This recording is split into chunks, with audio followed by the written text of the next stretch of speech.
If you've been following along with this channel for the last several videos, you've probably seen that I've been playing a lot of the Hero Mode mod. This mod rebalances a lot of things and specifically makes a lot of underwhelming vanilla attacks into legitimately awesome options, but it got me thinking. What's a challenge I can do in the base game to force myself to have to use more of the moves that the game has to offer, even including those underwhelming ones? Well, here's what I came up with. I'm going to try to beat the entire game while only ever using moves, items, and special moves one time each. For example, that means I can only ever use Earth Tremor once, a Fire Flower once, and even my character's normal, non-FP costing attacks once. After I use any of these options, I'm completely banning myself from ever using it again for the entire playthrough. I'm calling this a Nuzlocke in the title of the video, but that's not entirely accurate to what it is. As I'm sure most of you know, the term Nuzlocke originated from Pokemon challenge runs where you can only catch one Pokemon per area, and once they faint, you have to release them. The Thousand Year Door equivalent would obviously be with Mario's partners, but realistically that would be way too easy. I guess we can call this challenge more of a move lock, but that's definitely not as good a title, so yeah. That's the only actual rule to this challenge, but there are a few things I want to clarify since there could be some different interpretations of what counts as a move. For starters, I'm still allowed to use the tactics menu as many times as I want. I can swap partners, appeal, defend, and run away without any restrictions because these are definitely not moves. The only thing in the tactics menu that I will restrict are the charge badges, since those still feel like moves to me. That means I can only ever use charge and charge P once each. I decided to still allow Goombella's Tattle to be used infinitely since it doesn't deal any damage and is a fun way to waste time. It lets you guys see enemy health when I don't have Peekaboo equipped, which is pretty useful from a viewer perspective, so why not? And finally, when it comes to guarding, I was originally thinking that I would either ban super guarding or make it so I could only use it for one fight, but I quickly realized that the early game would really not be possible with super guarding banned, so ultimately I decided that both guarding and super guarding could be used as much as I want. I think this ended up creating a beautiful marriage of the two sides of the super guarding debate for challenge runs. Super guarding doesn't become the answer in lieu of strategy, but instead becomes part of the routing. I know this challenge seems pretty arbitrary on the surface, but it should totally make sense once we get into it. This ended up being maybe my favorite challenge I've done so far because of the planning and outside of the box thinking I had to put in. Going into this challenge, I didn't do much pre-planning or anything, so I just have to try my best to route it as we go. I have absolutely no idea if this is possible or not because as we know from the minimum turns video, there are way more required turns in this game than there are moves, so I'm gonna have to get a bit creative. The only thing left for me to say before we start playing the video game is that if you guys like this video or any of the other ones on my channel, you should make sure to subscribe as well as like the video and comment because it helps tell the omniscient YouTube algorithm that I'm doing a good job with these videos. Anyways, let's do this MF thing. That is seriously what I wrote in the script right here. It was really late when I wrote this intro. Lord Crump immediately puts us into a dilemma here. Mario only has access to his normal jump and hammer, which can each deal 2 damage. Lord Crump has 5 health though, meaning I'd need an additional super guard to defeat him. If I can only use my jump and hammer one time for this whole playthrough though, I would be an idiot to waste those here, so instead I can just spam defend and super guard him to death. Next up is the Goomba trio, and while I could also pretty easily super guard them all for the kill, I decided to use a Fright Mask instead just for fun. I'm not sure if there's going to be any time that this item would be useful later in the run, so I might as well just check it off now to keep things interesting. Beyond that, I just avoided the usual Goombas and Spinias in Rogueport sewers. I feel like I've said this a lot in recent challenge runs I've done, but once again, I will be avoiding pretty much every optional enemy throughout the entire game. I won't lie, it definitely becomes more and more tempting to skip them the more times I play through this game, but in this case, it ranges from impractical to downright stupid to fight them. Using any of my limited moves on fights that aren't absolutely required to progress is a total waste, and super guarding normal enemies to death takes forever. So as usual, I'm just going to gloss over everything that isn't the required fights and the notable prep for them. The big blooper already forces us to check off a ton more moves. I used a Fire Flower to kill the tentacles, damage the blooper, and knock him down. Then I used a Power Smash, a Head Bonk, and a Power Jump in order to deal the rest of his health. We're only through the prologue, and Goombella is already completely unable to to attack, at least until I'm able to rank her up later. Like I said before, I know this challenge is kind of arbitrary, but are you starting to see why it's so interesting now? It's such a stupid way to play the game, and if it is a stupid way to play the game, that means, naturally, I love it. Like I said in the beginning, I was pretty much figuring out my move route as I went, so I immediately decided I wanted to super guard pretty much everything that could be super guarded instead of using my limited attacks. This included the bald clefts in the first fortress, the bristles in the second fortress, and unfortunately both of the required fuzzy fights in Schwank Fortress. This super guard can be fairly hard to hit consistently, but I've gotten a lot of practice at it over the years and I'm pretty damn good at it, I would say. Missing a super guard allows a fuzzy to restore 1 health, but that isn't too much progress lost, and I'm able to take them down without losing much of my character's health. The gold fuzzy mini boss is able to be damaged with super guards, but funnily enough, this strategy actually makes this fight totally free. If you spam defend with Mario and Goombella, neither the gold fuzzy or the fuzzy horde are able to deal any damage to you at all, even if you miss all of your guards. This allows me to calibrate to the gold fuzzy's slightly janky super guard and then whittle him away while doing absolutely nothing. At some point between here and the next fight, I used a mushroom to heal. It was totally unimportant, but I figured I wasn't going to need it later, so we can check that off, I guess. I don't have the option of super guarding the Red Bones fight since their attacks don't make contact, and I don't have access to anything that can deal 5 damage to a group. So it looks like I'm going to have to use 2 moves here, right?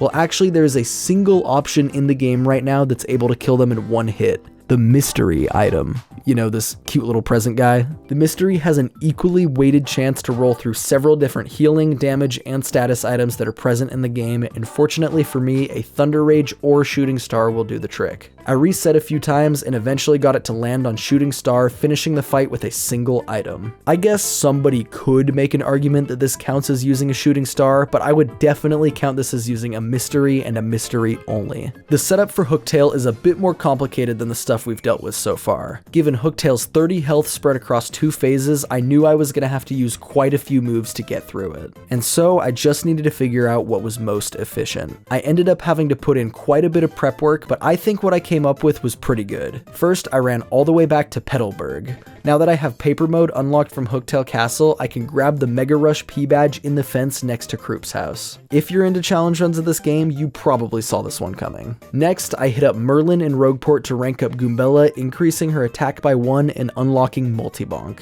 And so the badge setup for Hooktail looked like this. The plan actually didn't involve Power Bounce, but I just had it equipped for some reason. Just ignore it for now. On the first turn, I unloaded a Mega Rush boosted Multibonk onto Hooktail, immediately taking out her 20 health first phase. Next, I used a piercing blow with the cricket sound, dealing 2 damage and dropping her defense. I swapped over to Koops and then hit a crucial super guard against Hooktail's Fire Breath. Koops is able to deal 7 damage with a shell toss, leaving Hooktail at just 1 HP. This forced me to use another move, so I chose to use a POW block. Overall, pretty good, but I still had to use quite a few moves during this chapter.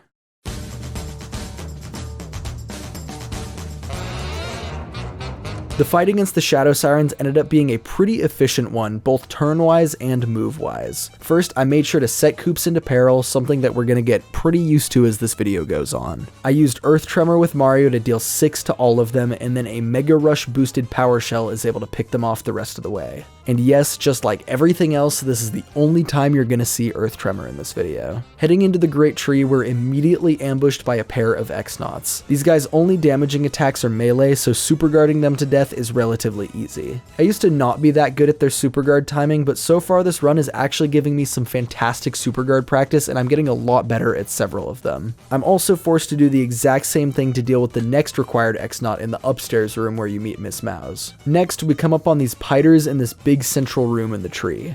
I never thought much of these guys when playing this game casually, so it's funny to see how quickly they've become the bane of my existence in the last few challenge runs. Piters only attack with projectiles, meaning that they can't be killed with super guards. To top it all off, it's pretty much impossible to start an encounter with these particular ones without attacking, since you have to either jump on them or shell toss to reach them. So I have to do the usual jank strategy of timing my path through it well and getting enough punies across to win the Jabai fight. I can dock the punies at this pedestal and go gather the stragglers without having to worry about losing more. This time around, I actually managed to get 100 out of 101 punies across in one go, which is both amazing and really annoying annoying because I was so close to perfection. The final required fight before Magnus is against these two X-Nauts during the tree escape sequence. I think I technically have enough time to super guard these guys to death since the explosion timer is very generous, but I didn't want to chance it, especially since I already had Mario set to 1 HP to benefit from Mega Rush against Magnus. Oh yeah, Mario has Mega Rush now because you're able to buy it from Charlieton and Rogueport after finishing Chapter 1. I used a Mega Rush boosted multi-bounce to instantly kill the X-Nauts, and then it was time for Magnus. I did a little testing, and a Power Bounce boosted by Mega Rush wasn't quite enough sauce to kill him in one hit,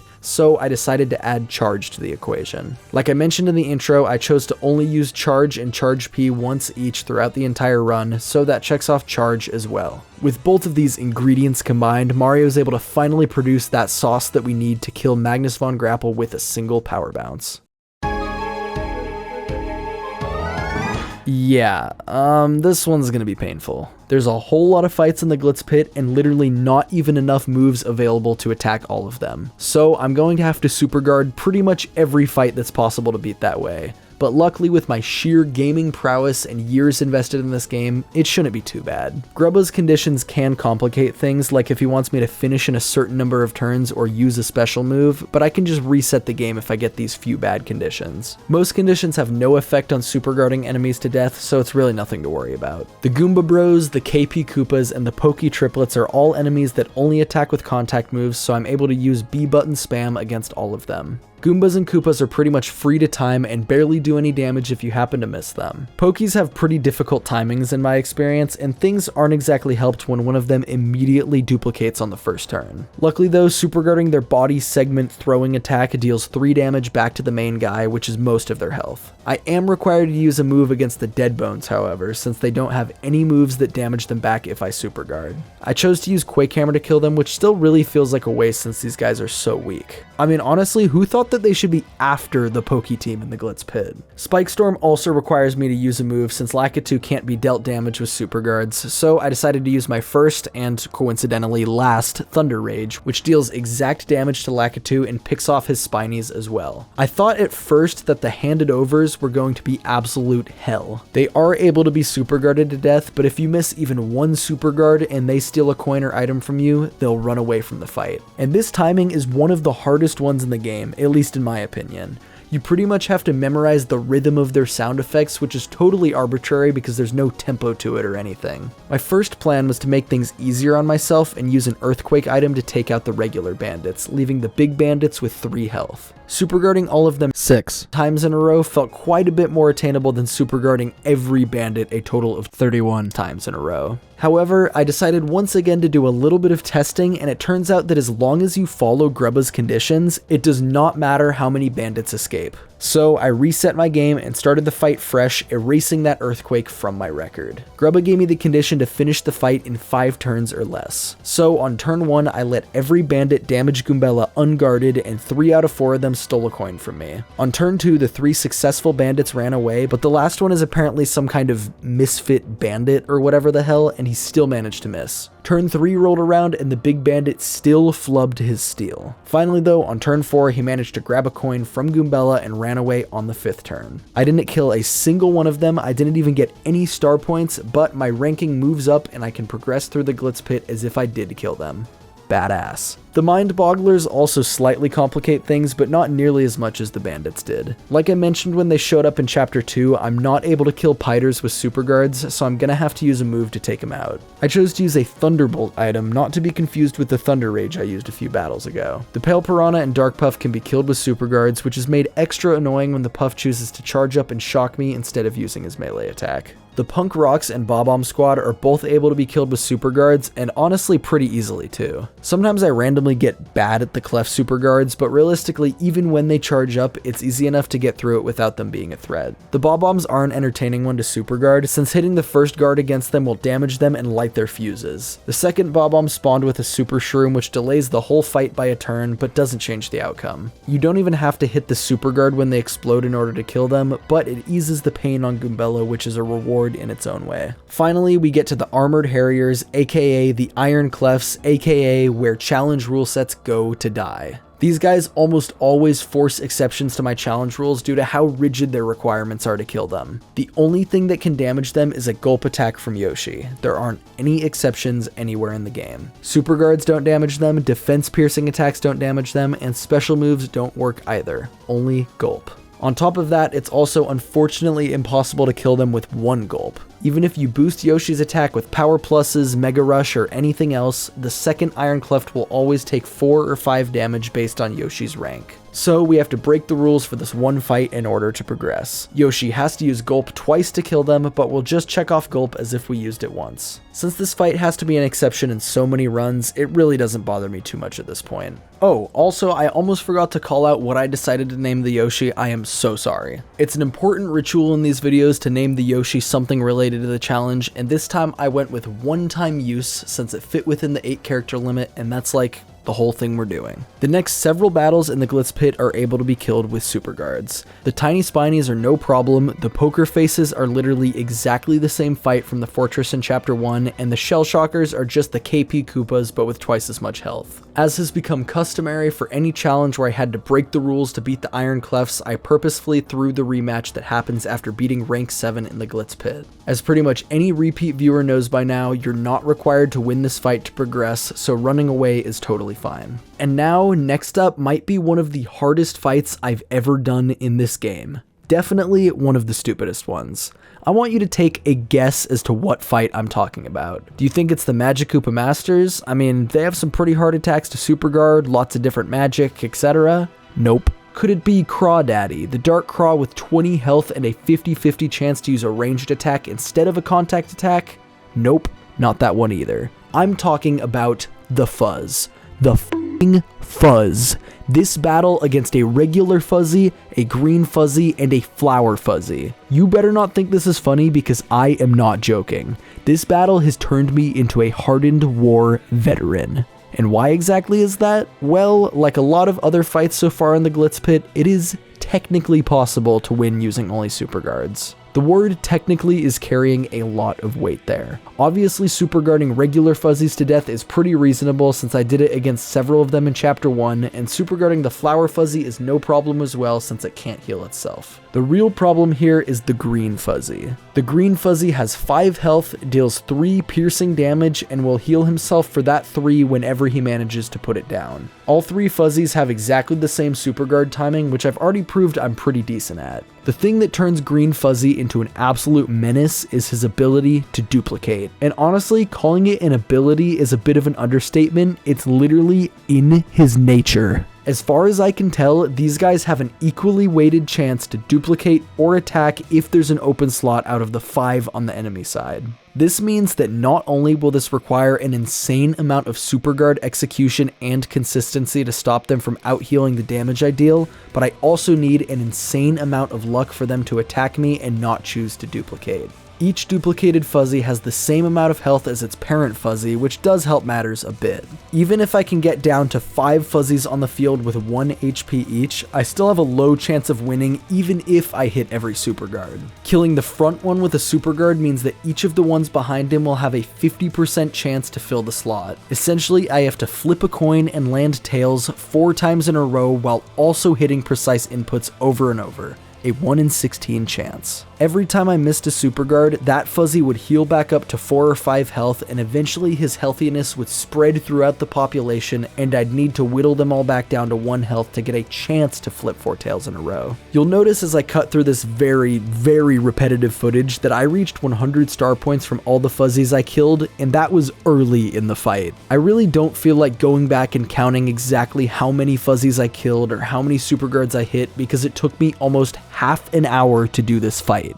That's 30 minutes of hitting probably a 98% success rate on Fuzzy super guards, which is nothing short of insane. After doing it for what felt like forever, I finally got a scenario where there were 4 Fuzzies alive with 1 health and they all chose to attack instead of duplicate. And after a lot of suspense, I managed to clutch it out and hit the final super guard. The pressure that I felt when timing that final Fuzzy was so big, and I don't even want to know what would have happened if I didn't hit it. This clip is so insane to me that it actually inspired me to create an entire second channel. I thought it would be fun to have a place to upload random clips or other cool stuff I've done related to this game without absolutely tanking the algorithm performance of the main channel, so I introduced to you Bringle. I make absolutely no promises of being active on that channel since it's just a place for me to dump interesting clips, but I will put the entire uncut Fuzzy Super Guard on there if you for some reason feel like watching it. I guess if you're really bored, you could take the opportunity to count how many Super Guards I hit or how many Fuzzies I killed. I record my full game challenges without my mic on since I like to watch YouTube videos in the background while I'm playing, so it's literally just 30 minutes of Super Guard noises. Have fun! And now let's finally continue through the Glitz Pit after that horrible, awful experience. The Magikoopa Masters were up next, and for this one I was trying to figure out a single move that I could use to kill them. I thought about using a Shooting Star followed by a Super Hammer since the Shooting Star would leave them at 1 health and the knockback damage from Super Hammer does 1 to each enemy behind, but since the green Magikoopa is flying, that wasn't really an option. I looked up their stats and it turns out that each Magikoopa has an 80% chance to be insta-killed by Flurry's Gale Force attack. Rolling 3 80% chances at once is pretty common, so I was able to blow them away just fine. After this fight, Bowser rushes in to challenge Mario.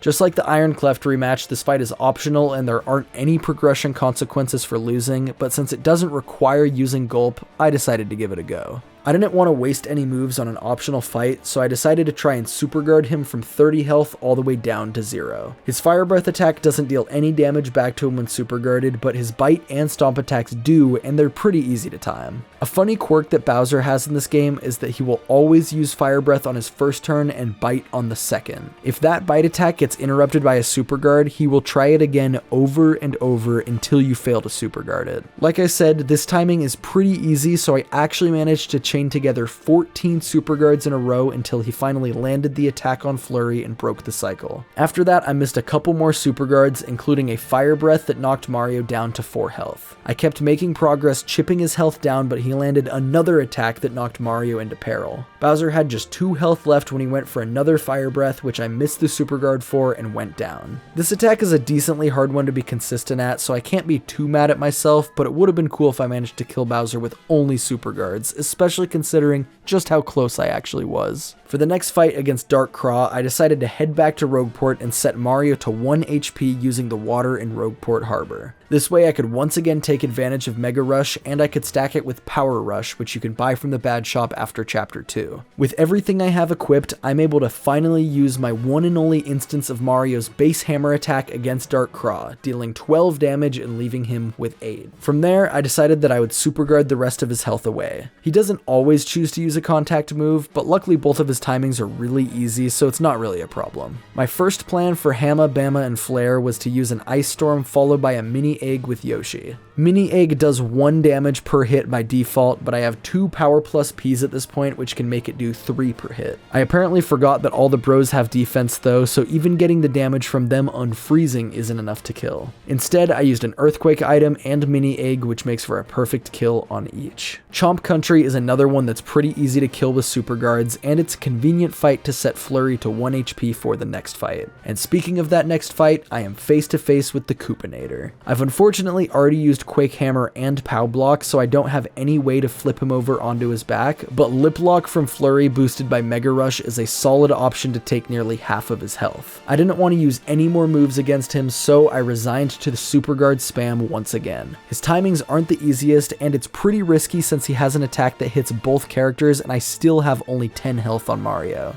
I did fine though and managed to finish him off while only taking 1 hit with Mario. Rock Hawk is technically possible to Super Guard from 40 to 0, but his timings can be a little tricky, especially when it comes to his ceiling rafter attacks. So I opted to use a couple moves instead. I went in with Mario in peril and had Soft and Shrink Stomp equipped. Grubba always gives you the use a special move requirement against Rock Hawk, which I could fulfill since I haven't used Sweet Treat or Clock Out yet, but as many of you might know, it actually doesn't affect story progression whether or not you fulfill the condition here. I used Shrink Stomp first, which dealt 22 damage to Rock Hawk, and then he tried to attack me, but he bounced off harmlessly, and then I took him down with Soft Stomp on the next turn. I had to leave Glitzville yet again before taking on Macho Grubba because the plan I put together involved having Yoshi in peril. Yoshi's Ground Pound is one of the strongest attacks in the game due to the fact that it doesn't cost FP, and due to how ridiculously it scales with attack increase badges like Mega Rush, Power Rush, and Power Plus. I used that combo with a little Charge P sauce on top, and it did some good damage, but still wasn't enough to take out his huge 60 health. I also brought Mario in peril, so I'm able to finally use my normal jump attack to hit Grubba for 18 more damage. I super guarded his first attack and then swapped over to Goombella so I could tattle since I had no idea how much health he had left. It turns out he had only 1 health left, so one more super guard finishes him off. Not too shabby.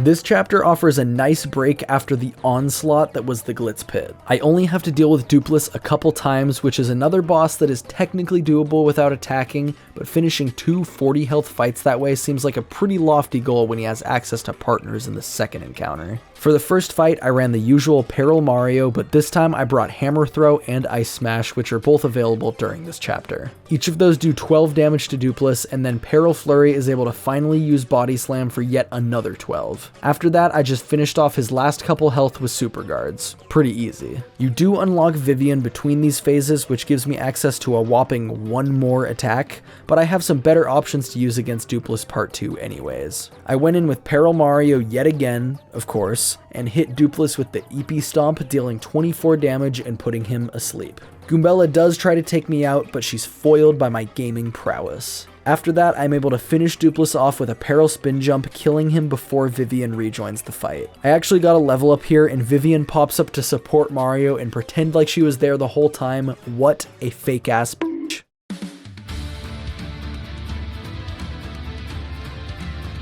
Chapter 5 has a few more required battles than Chapter 4 did, and it's going to require a bit of creativity to use as few moves as possible. First things first though, I have to actually get to Keelhaul Key. I'm going to need to access the east side of Rogueport a few times here, so I decided to finally take on Gus. Super guarding him to death takes a bit of time, but he's a lot less of a threat than Dark Craw because his attack is literally half. In addition to the normal story progression to get to Keelhaul Key, I also did Miss Mouse's Trouble in order to unlock her. She's by far the weakest partner in the game, but she gives me an extra attack to use at some point, which will definitely come in handy. Anyways, the first required fight on the island is against these 3 Embers at the camp. They each have 8 health and 3 attacks, with only one of those being super guardable. Not only do they have just 1 super guardable attack, but they're also one of the hardest enemies in the game to hit the timing against. Raw dogging it with super guards would be really hard, and I'd risk running out of all of my partner's health before finishing them, so I decided to supplement this fight with an Ice Storm. From there, I only had to hit 4 super guards on each of them, which is still decently hard to do. They chewed through Goombella's health, and I had to swap over to Flurry to finish the job. The next required fight is exactly the same thing, and once again, I did not plan on raw dogging it. I equipped my newly obtained Ice Power so I could tornado jump the Embers, and it killed the one I targeted since I had Peril Mario active. The other Embers only took 2 from the AoE, so I used a Shooting Star to grab the last 6 health that each of them had, no super guards required. Inside Pirate's Grotto, there are a lot of Bill Blasters that are hard to avoid, but I can just run away from them and not bother fighting them. So that means that our next required fight is a third identical battle of 3 Embers. This time around, I decided to use Bobbery's Bomb Squad ability, since it's able to kill all 3 Embers if I get 2 of the bombs lined up in the middle of them. Next up is Cortez, who is going to require a lot of attacking to take down. All 3 phases have 20 HP, and the first 2 have no opportunities to damage him through super guards, so let's give it a go.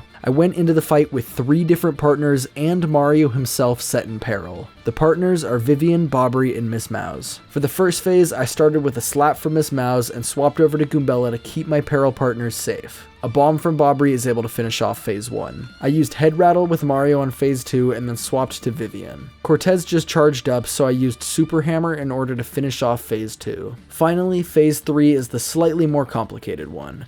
I had thought about saving Gale Force for this moment so I could delete all of the weapons, but as you already saw, I used it in Chapter 3 against the Magikoopas. At the start of Phase 3, I used a Whack-a-Bump with Mario, which heals his health to help survive the phase, and heals my FP so I'm able to Fiery Jinx with Vivian. Oblivion. This knocks Cortez low enough for him to use his heal and takes out the weapons for a couple turns. I let Cortez tick down with fire damage and super guards for a couple turns before hitting him with a Shade Fist and reigniting him. This allows me to burn him again and get the most out of all the passive damage. I didn't want to use any more moves against him, so this fire only made it so I had to survive a few turns and super guard. None of the weapons timings are too bad, but it's a bit of an onslaught and it's easy to miss one or two of them. Ultimately though, I didn't have too much trouble and took out Cortez's final phase. Cortez is the titular chapter boss for Keelhaul Key, but I've set myself up in a way that makes Lord Crump infinitely more threatening. I'm not sure how closely you guys have been keeping track of every move I've used so far versus what I actually have access to, so let me spell it out for you. Right now, I only have access to Art Attack.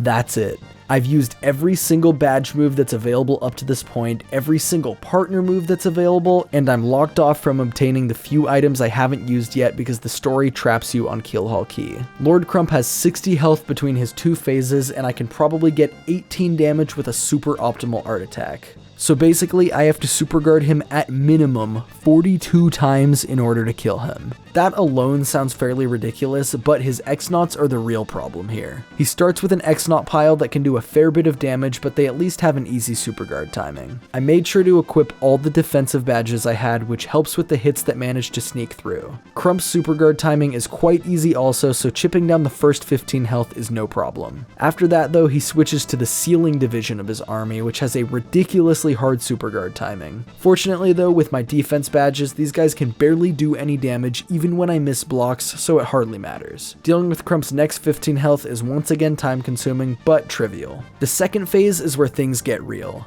For this entire 30 health, he will use the X-Naut ball attack every turn, which has 5 attack that targets both of your characters. On top of that, this is one of the few multi-target attacks in the game that you actually have to press B twice to super guard. A great example of how this game usually works with multi-target attacks is Hooktail's Breath. It hits your characters front to back one at a time, but you only have to press B for the front character and it will super guard for the back character if you land that first timing. With this X-Naut ball though, you have to press it for each character, otherwise the back character will still take damage even if you hit it for the front character. This difficult timing on top of their huge damage is what really intimidated me about this fight. This is also why I saved my art attack for this phase, since I was able to knock Crump down to 13 right away. Surviving 13 plus turns of the X-Naut ball attack is a much smaller ask than surviving 30 plus turns. Also during this phase, I should mention that I decided to use a random spite pouch I had gotten from the audience at that point, but all that did was still damage Crump for a few turns if I happen to miss the super guard. Still though, we'll check it off. I've never been particularly good at the X-Naut ball super guard, but today was probably my strongest showing ever.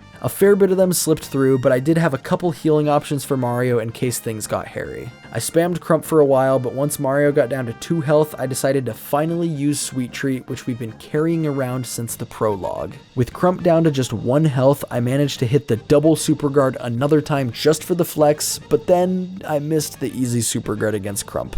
Oops. Oh well though, I finished him off on the next turn. I was worried I'd have to take multiple attempts at this one since it required a lot of precise inputs, but surprisingly, I did it first try.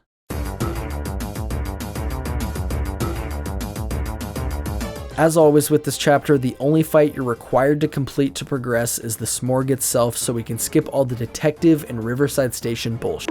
As usual, my plan is to use peril strats in order to deal a ton of damage, but this boss complicates that a little bit. Since you need to sleep after completing Riverside Station to pass to the third and final day on the train, your characters will always be fully healed going into this fight. Luckily though, since I'm not restricted on turns like I was in the minimum turns run, I can take all the time I want to let the Smorg's tentacles knock Mario down to 1 health, activating his Mega and Power Rush badges once again. Once this is done, I used a Zest Dynamite to take out all the tentacles. Oh yeah, I did a little mining off camera and cooked up all the damaging items that Zest T can possibly make. I followed the Zest Dynamite with a Power Lift to Mario in order to raise his attack even more. I then used a Power Punch with Yoshi's turn for even more attack, and then I unleashed a hugely boosted Spring Jump attack on the Smorg, dealing 42 out of 50 of his health. He then spawns his giant claw, which is luckily a pretty easy super guard, otherwise he would have very much killed Mario. A little known fun fact about this fight, the claw appendage actually doesn't guard the main Smorg body the way the tentacles do during the first phase. I'm not sure if this was an intentional game design choice or a mistake, but in this case I'm glad it exists because I'm able to use a courage meal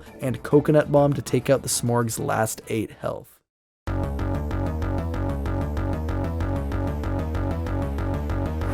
The prep for this chapter ended up taking longer than the actual chapter itself. For starters, I needed to grind some Piantas. Not just a few Piantas either, like a totally unreasonable, possibly even unhinged amount of Piantas. In order to get the damage I need against the endgame bosses with the few moves left available to me, I'm going to need a lot of power rushes. About 35 of each to be precise. And that comes at a cost, and that cost is over 2,000 Piantas. As I'm sure you guys expected, I used the slot machine save stating cheating in order to grind this like I usually do. The funny part is that even with totally cheating, it took like 20 minutes to do all the slots and menuing to buy 70 power rush badges. As I always say, I think it's generally fine to cheat at grinding stuff like this since it has nothing to do with the battles in the challenge, and I genuinely do wish that I had the time to do all this. Grinding 2,400 Piantas without any cheating would probably take as long as it took for me to play the entire rest of the game, maybe more, so this is a concession you guys are just gonna have to make to have a video at all this week. Beyond the Pianta grinding, I also made sure to ultra rank all the partners that learn a new attacking move when they're maxed out, so I have those options available to me as well. I also shuffled my levels around so that Mario permanently has 5 HP, which makes using all my power rushes way more convenient, and it gave me a bit more badge power to be able to equip more of them. The other time-consuming prep work I had to do for the Chapter 7 boss was to grind some levels. Obviously, I don't want to waste any attacks to do so, so I decided to use super guards against frost piranhas. Due to how disgustingly underleveled I am, they give me over 40 star points per encounter, which means I only need to kill like 3 fights of 4 of them to gain the couple levels that I need. Overall, this isn't too bad since the frost piranhas have an easy super guard timing and they can only target the front slot, which makes controlling who they damage super easy. But every time I miss, they have a decent chance to freeze me, which means I need to swap out to a different thawed partner. This took forever for me to do since I needed to perform 120 super guards against frost piranhas, but luckily for you guys, I can just skip right past it with editing. Once we're on the moon, the only battle I have to do besides Magnus 2.0 is the ambush by 2 elite X-Nauts at the start of the fortress. They have the exact same moveset as regular X-Nauts, just with more health, so I B-spammed them just like I did way back in Chapter 2 with the regular ones. Magnus von Grapple 2.0 is an absolute menace to society in some challenges, but in this case, since my goal is to kill him in as few moves as possible anyways, it's a pretty quick fight. Since I didn't have quite enough badge power still to equip the power rushes I needed, I got Mario to 1 health so I could use Mega Rush for an extra 3 damage over a power rush. I used the Ultra Hammer attack on Magnus, dealing 67 damage to him. From here, he only has 3 health left, so I can use an HP Drain, which is one of the last attacking items I have, to deal his last chunk of health. This could have been done without the HP Drain if I had either saved a different move for this point in the game or grinded 1 more level, but ultimately an item is too weak to make much of a difference at this point anyways.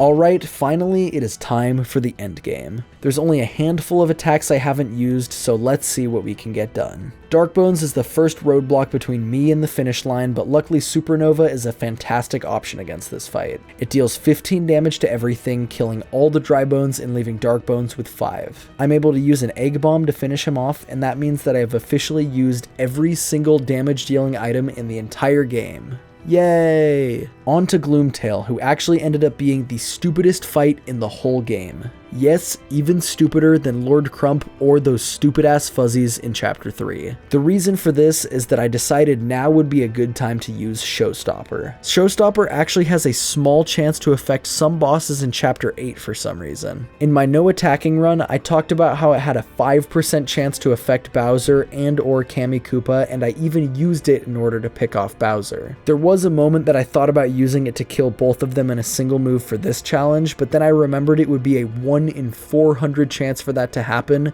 which given how long it takes to perform the animation for Showstopper would take quite some time. So instead, I turned that attention over to Gloomtail. Gloomtail does not have a 5% chance to be affected by it like Bowser does, but actually has a 1% chance. That is 4 times more likely than it is to hit both Bowser and Cammy at the same time, but 4 times a ridiculously small number is still a decently small number. I decided to bend my rules for the challenge to make things slightly easier on myself. Instead of using Showstopper once and then failing it and then restarting the game to fight again, I instead allowed myself to use Showstopper in the fight as many times as I could until I beat him. I figured this was okay because it still only did anything a single time, and it stopped this from being a 3-minute ordeal per attempt. I fell into a routine of pretty much just using it 4 times, then resetting since I exhausted my star power. Even with bending my rules to allow my Showstopper attempts to be faster, this was still quite an ordeal. I'll save you the drama and just skip ahead an hour and 10 minutes later, where I finally managed to get lucky enough to roll that 1% chance. The worst part about doing this whole thing was that I couldn't mindlessly mash buttons since you have to time all the inputs properly to have that 1% chance. Oh well though, with that behind me, I was able to kill Gloomtail with just 1 action, and it didn't even require peril strats for once.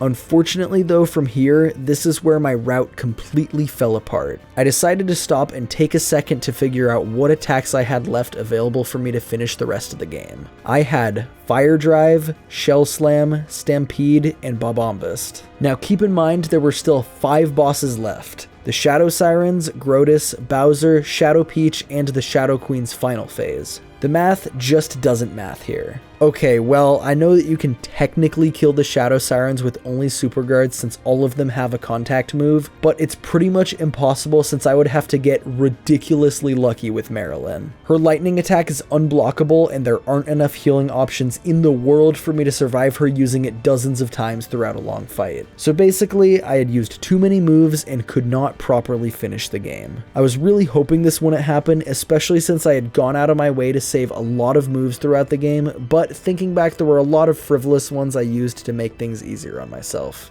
So I'm going to go ahead and summarize the mental gymnastics I used to make the end of this run feel kind of legitimate, and then we can go back and figure out what moves we could save and see if this run is possible with an actual planned route. Sound good? Next up after Gloomtail is the Riddle Tower, which funnily enough has 4 bones enemies that you have to defeat to get one of the keys. These require even more attacks, which I already don't have enough of, so I had to do some creative ass-backwards reasoning to get around it. When you really technically sort of kind of think about it and break it down, using a first strike doesn't really count as an attack, right?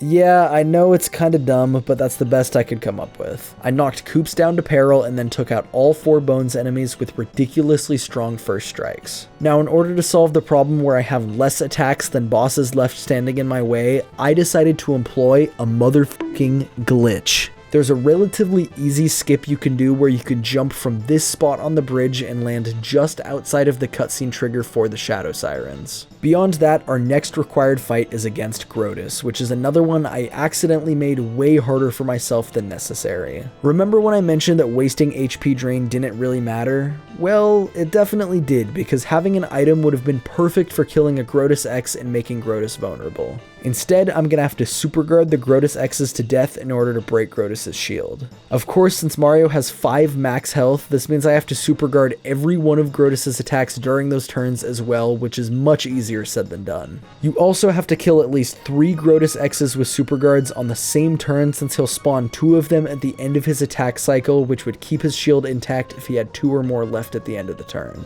After honestly less tries than I thought it would take, I managed to make this exact scenario happen. Once his shield popped, I used my Koops that was still in peril to use a Shell Slam and take out Grotus in 1 hit. Since he had the counter status active, Koops took 1 damage in the process of attacking, meaning that he sacrificed himself to finish off Grotus. Fly high, little Koops. I would say that your sacrifice will not be in vain, but it is absolutely, totally in vain since I messed up the route. Next up is the Bowser fight, which I'm able to immediately chuck a Bobombast at with Peril Bobbery, instantly blowing Bowser and Cammy off the face of the planet. That leaves just 2 moves left, Fire Drive and Stampede. There's no opportunity to change your badge loadout between phases, so I had to split my badge power up between power rushes for Mario and power rushes for Yoshi. I calculated how many Power Rush Ps I'd need to kill the second phase in one hit with Stampede, and it was 25. This left me with 24 BP, so I could equip 21 Power Rushes and Fire Drive itself. And, well, 21 Power Rushes did not give me the damage I needed with Fire Drive.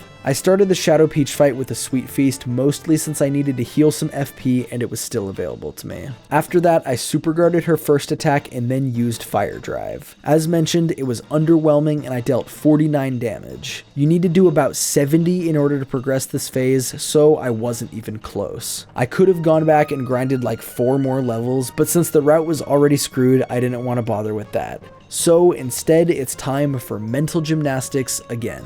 I hadn't used Rally Wink with Goombella yet, so I decided that magically using Rally Wink would not only give Mario another turn, but it would also allow him to use a repeat move since it's like revitalizing him or some shit. I used Rally Wink and then used a regular jump attack since it was suddenly refreshed. This did more than enough to take out Shadow Peach, but then I totally forgot about the invincible part. You have to attack her 3 times to progress to the true final phase, and I still have only 1 attack left. After how much of a problem that this was in the minimum turns run, I'm honestly surprised that this slipped my mind. I didn't even have any fun excuses for this one, I just used some head bonks and jumps so I could get this pain over with. And finally, on phase 2, I let the Shadow Queen knock Yoshi down to 1 health so he could get Mega Rush, and then I unleashed my army of Yoshis to take her down using the final unique attacking move in the game. I know this feels like a hollow victory, but honestly, I think I did pretty good for essentially doing this run blind. I had no idea it would come down to the wire at the end like this, so I was just not as efficient earlier as I could be. Still though, I got to do a lot of preparation, strategizing, and did some insane execution stuff, so it's still definitely a victory in that way. And to be fair, the point of these challenge videos is kind of to just figure out if it's possible or not, so with that being said, let's go back and analyze what I did wrong and see if it would be possible to optimize some previous fights to gain enough moves to truly finish the game while only using each move once, so here we go.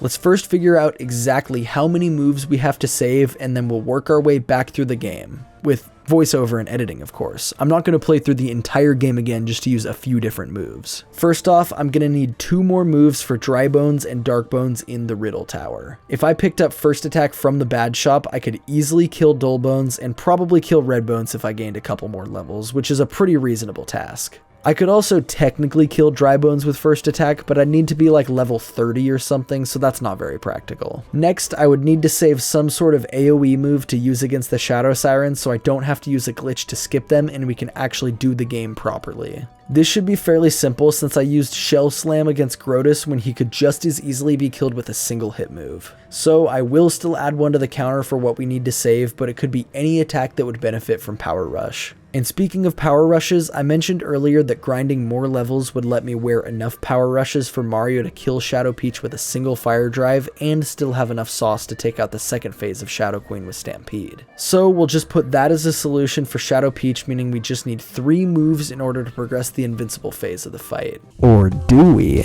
Well, as it turns out, speedruns of the game actually have a better answer for us. If you set up Bobbery's Bomb Squad ability before killing Shadow Peach, the bombs can actually blow up 1 at a time and count as 3 separate hits for the invincible phase. Her different dialogues will trigger back to back and that phase will instantly end. I actually learned this from the comments on my minimum turns run video, which also happens to obsolete that video in a way. Now let's look back and see exactly where I used Bomb Squad in the run. Oh yeah, I used it to defeat these 3 Embers. Like I had mentioned earlier, it is difficult to kill Embers with Super Guards only, but it's absolutely doable, so we could theoretically just do that and save Bomb Squad to be used during the Shadow Queen fight. And so even though the way I executed the endgame felt like I needed a lot more moves, we actually only need 3 more to be able to beat the game while using each move only once. Oh, and a few extra levels to get the first attack kills in Riddle Tower and the Fire Drive kill against Shadow Peach. There's definitely more than 3 attacks that I used throughout the run that were optional, so if we were to actually repeat this run, we could just pick the easiest ones and still have room to use some frivolous moves.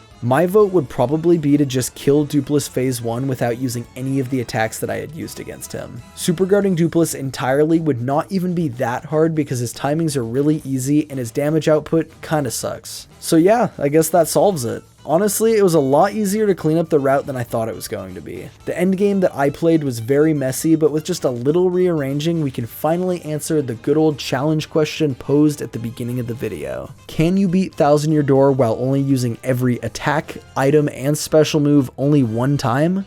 Nope, you can't. There's still no way to beat the Iron Clefs in a single gulp. Other than that though, yeah, you can.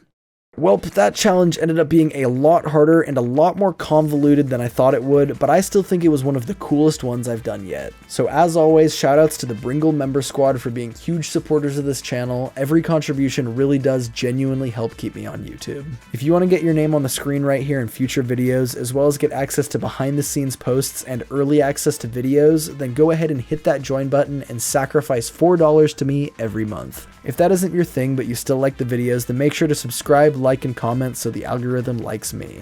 I'll see you guys next time. Take care.